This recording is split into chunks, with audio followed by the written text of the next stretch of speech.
Certificate ही दे दिया है। मान लीजिए आप हाई स्कूल का आपका सर्टिफिकेट है, आप जिराक्स कराने गए, यानी कि आपने यांत्रिक प्रक्रिया से उसकी प्रत निकाली, तो ये हाई स्कूल की मूल कॉपी हो गई।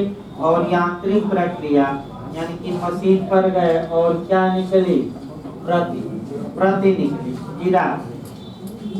अब आपने क्या किया कि मूल कॉपी हटा लिया और इस प्रति से फिर आपका कह सकते हैं कि क्या निकाल ली, प्रतिलिपि। क्या निकाल लिया, प्रति। अब ये समस्या है कि जो आपने फोटोस्टेट से फोटोस्टेट कराया, क्या वह आपका देखिए जो मूल ये तो है प्राथमिक से, और इसका जिराक्स आपने कराया तो क्या निकली, प्रति।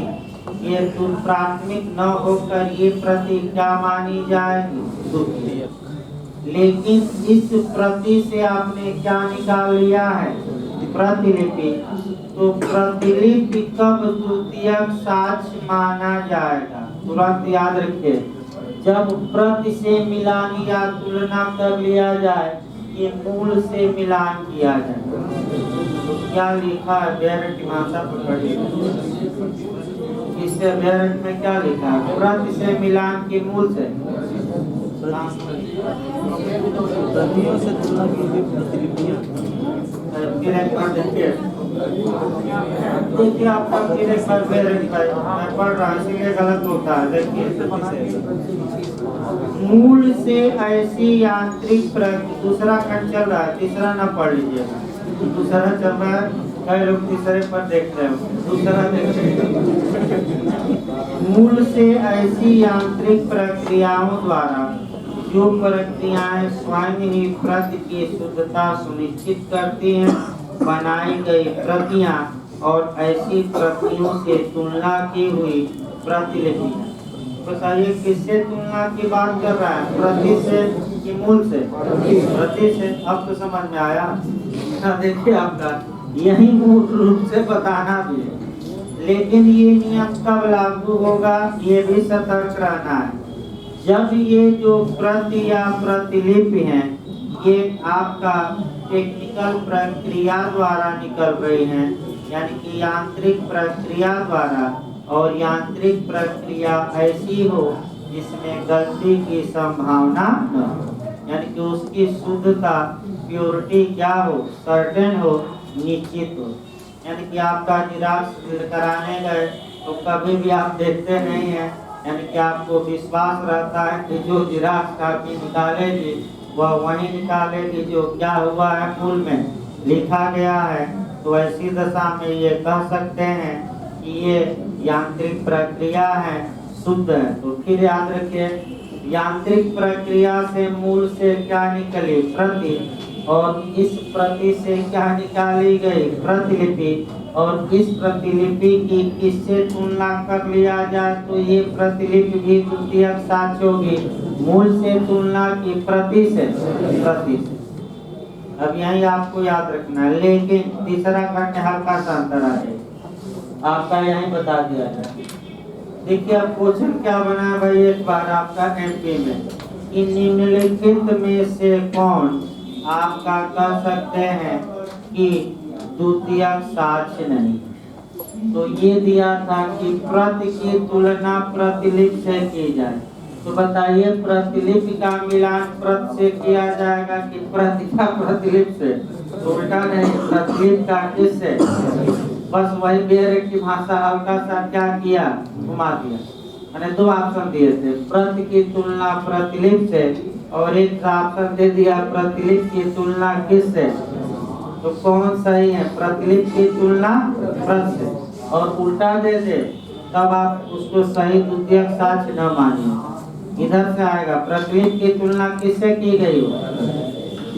लेकिन ये कब नियम लागू होगा, दिमाग में बैठाइए, जब ये जो प्रति निकली है और प्रतिलिपि निकली है, ये किससे निकली हो, यांत्रिक प्रक्रिया। और यांत्रिक प्रक्रिया शुद्धता निश्चित हो या निश्चित। अब सामान्य प्रक्रिया से निकाला जाए तब नियम अलग है। आइए उदाहरण पर देखिए, तब खंड 3 चला जाए। देखिए आपका जब जिराक्स नहीं था गांव में तब क्या होता था, तो भाई हर एक जगह है, तब लोग कागज बनाते थे। देखिए कैसे बनाते थे, आपका मूल साथ हाई स्कूल का मूल कॉपी ले लेते थे और एक आपका कागज पर जिस प्रकार उसमें बना रहता था हाई स्कूल में, उसी प्रकार क्या करते थे, जो मैंने मार्कशीट में बना रहता था उसी पर क्या करते थे, एक सादा कागज लेकर खींचते थे और खींचने के बाद मूल को देख देख एक एक शब्दों को इसी में क्या करते थे, उतारते थे। जब जिराक्स नहीं था तब। अब ये है कि मूल से देख देख कर ये क्या बना ली गई है, प्रति। तो ये प्रति मूल से देख कर बनाई गई है, तो द्वितीयक साक्ष्य मानी जाए। अब देखिए लोग क्या किए, इस प्रति से देखकर, मूल से नहीं, इस प्रति से देखकर क्या बना लिए, प्रति। यानी कि जो ये प्रति बनी है इससे देखकर एक और आपका कागज तैयार कर लिया गया और ये बातें कहाँ उतार दी गई, प्रतिलिपि। बताइए, यांत्रिक प्रक्रिया से उत्तरिक यांत्रिक से भिन्न और शुद्धता या यांत्रिक से भी है तो शुद्धता सुनिश्चित, यही पॉइंट आपको पकड़ना है। ये प्रति आपका कह सकते हैं चूंकि मूल से देखकर बनाई गई है तब द्वितीयक साक्ष्य मानी जाएगी, लेकिन ये जो प्रतिलिपि है ये द्वितीयक साक्ष्य तब मानी जाएगी जब इसकी तुलना किससे कर ली गई हो, मूल कॉपी से, प्रति से न कराइएगा। लेकिन ये कब, जबकि प्रतिलिपि यांत्रिक प्रक्रिया से भिन्न प्रक्रिया द्वारा क्या की गई हो, बनाई। यानी कि दूसरे क्लास में तुलना किससे की जाती थी, प्रति से, और तीसरे क्लास में तुलना किससे की जा रही, मिलान किससे किया जाएगा, मूल से। भाई ये याद रखिए, यही गलत होता है और समस्यात्मक आता है।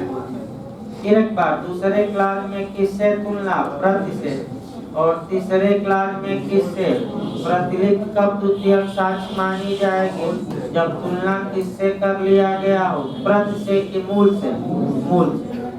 चौथा तो और आसान है भाई, अभी बताया गया काउंटर पार्ट। फिर चेक का उदाहरण देखिए, जो पक्षकार किसी दस्तावेज के जितने भाग का निष्पादन न किया उसके विरुद्ध वह दस्तावेज कैसा साक्ष्य होगा, बताइए। द्वितीय की प्राथमिक। फिर चेक पर आइए भाई, एक उदाहरण चौथा खंड दिया जा रहा है। चौथा खंड का उदाहरण देखिए आपका, ये चेक है, ये चेक का अगला भाग है, ये प्रिंट भाग। ए ने अगले भाग पर साइन किया, तो आप लोग बताइए ए ने किस भाग पर साइन नहीं किया है या निष्पादित नहीं किया है, पिछले। तो ए के विरुद्ध ये पिछला भाग कैसा साक्ष्य माना जाएगा, द्वितीय। लेकिन आगे वाला प्राप्त, इसको लीगल भाषा में समझिए, उदाहरण से नहीं, लीगल भाषा में भी। जिस पक्ष का अगर दस्तावेज प्रतिलेख में निष्पादित है, मैंने काउंटर पार्ट, तो ऐसी दशा में जिस पक्षकार ने दस्तावेज का जितना भाग निष्पादित नहीं किया उतना भाग उस पक्षकार के विरुद्ध सेकेंडरी एविडेंस या द्वितीयक साक्ष्य माना जाए। तो ए ने कितने भाग पर साइन नहीं किया है, पीछे वाला, तो इस उदाहरण में पीछे वाला भाग ए के विरुद्ध कैसा साक्ष्य होगा, द्वितीय। और 62 में बताया गया कि जितने पर साइन किया है, निष्पादित किया, उतना भाग उसके विरुद्ध कैसा साक्ष्य, रखे रहिए, कितना कैसा साक्ष्य, और जितने पर नहीं किया है उसके विरुद्ध। चौथा खंड भी आपका हो गया। इसके बाद पांचवा खंड सभी क्वेश्चन बना नहीं, लेकिन नया क्वेश्चन बन सकता है, कल लिखवा भी जा रहा था, और उसी को पहले लिखे कोरिलेट करके भाई, पहले आपका कोरिलेट करके लिखिए, उसके बाद आपका पहले कोरिलेट कुछ करिए पांचवें खंड पर। यहाँ बनता है डिम्ड डॉक्यूमेंट्री एविडेंस, बन सकता है नया क्वेश्चन, अभी तक बना नहीं, तब इसको समझा जाए। पहले 2 लाइन लिखिए, धारा 63 का क्लास 5 में कौन सा सिद्धांत समाहित है, तो आप बैरक पर भी लिख सकते हैं, डिम्ड डॉक्यूमेंट्री एविडेंस प्रकल्पित प्रकल्पित दस्तावेजी साक्ष्य का सिद्धांत, उसको लिखिए अलग से। प्रकल्पित दस्तावेजी साक्ष्य का सिद्धांत दूसरी भाषा में लिख लीजिए मानद दस्तावेजी साक्ष्य। मानद भी कहा जाता है, इंग्लिश में भाई मानद कहा जाता है। मानद, मानव न लिख लीजिएगा, मानद या डिम्ड, या इसको कहा जाता है परिकल्पित। आप लिखा करके 2-3 शब्द लिख लिया, क्या आएगा कोई, लेकिन इंग्लिश में डिम्ड ही आएगा। परिकल्पित या कल्पित, परिकल्पित या कल्पित, कल्पित भी आ सकता है, फिक्शन कहा जाता है। इसी के साथ आपका लिखिए धारा 119 को रिलेट करिए। पूछा गया था पिछली बार में, डीम्ड ओरल एविडेंस, प्रकल्पित मौखिक साक्ष्य का सिद्धांत। कल बताया गया था, ये नहीं कि नहीं बताया गया। प्रकल्पित मौखिक साक्ष्य का सिद्धांत, तो जैसे डीम्ड शब्द आया, डीम्ड मतलब कि अर्थ, तो तुरंत आपका एक क्वेश्चन संविधान से और एक क्वेश्चन स्टापेल से भी बनाना है। तो बताइए भारतीय संविधान के नेचर को लेकर किसने डीम्ड फेडरल, क्वासी फेडरल या अर्ध परिसंघीय संविधान को कहा है? पिछली बार बिहार में पूछा गया था, इस बार नहीं। एक लाइन लिखिए, भले न जानते हो तब लिखिए भाई, हमारा कर्तव्य है बताना, न जानते हो तभी लिखिए। किसी बेयम ने भारतीय संविधान को अर्ध परिसंघीय कहा है। ये पिछली बार बिहार जे में क्वेश्चन आया था, इसके पहले वाले केसी बेयर। अब आपका क्वासी में आ जाइए, हो गया एविडेंस, हो गया कॉन्टेक्ट में नहीं, एक तरह से बहुत लंबा चल जाएगा आपका। ये कांट्रे आपका एविडेंस हो गया।